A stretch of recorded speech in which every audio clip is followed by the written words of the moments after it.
আসসালামু আলাইকুম দর্শক, কেমন আছেন? আলহামদুলিল্লাহ ভালো আছি। আমি এখন রান্না করব পাট শাক। প্রথমত পিঁয়াজগুলো এভাবে বসিয়ে দিলাম তেল ছাড়া।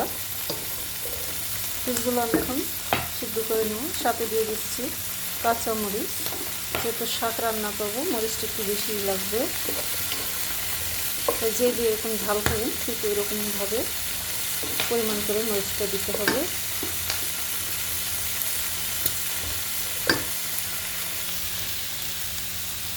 পেঁয়াজগুলো আমার সিদ্ধ হয়ে গেছে। এখন আমি সাথে দিয়ে দিচ্ছি পরিমাণ করে লবণ,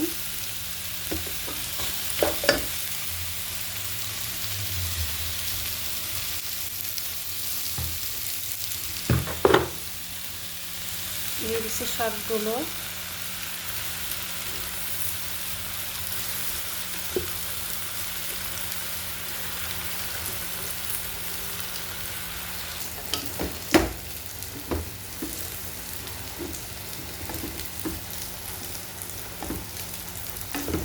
শাকগুলো নেড়ে চেড়ে এখন সিদ্ধ করে নেব।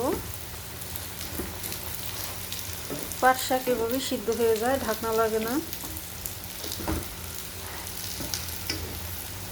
আর রান্না করতে বেশি সময়ও লাগে না।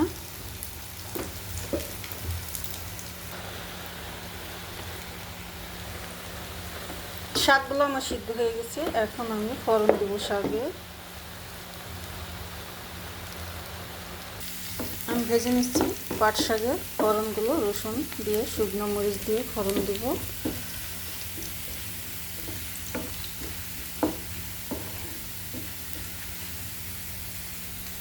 ফোড়নগুলো ভাজা হয়ে গেছে, বাদামি কালার হয়ে গেছে। এখন আমি দিয়ে দেবো শাকগুলো।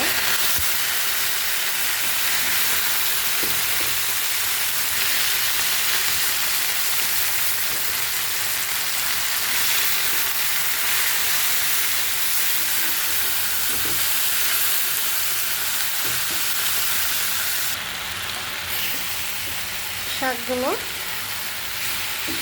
রান্না হয়ে গেল। শাক ভাজিটা আমার কেমন হলো সবাই কমেন্ট বক্সে কমেন্ট করে জানিয়ে দিন। ভালো লাগলে লাইক দিবেন, শেয়ার করবেন, সাবস্ক্রাইব করবেন। আপনারা ভালো থাকেন, সুস্থ থাকেন। খোদা হাফেজ। আবার দেখা হবে নতুন কোনো রেসিপি নিয়ে।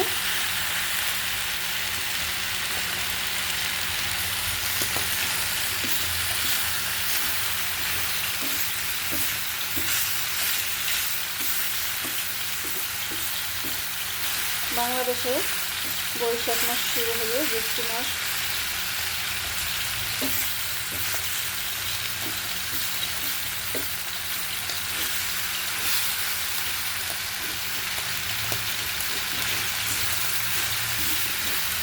এই পাট শাক খাওয়া পরে বেশি বাংলাদেশে সবসময়।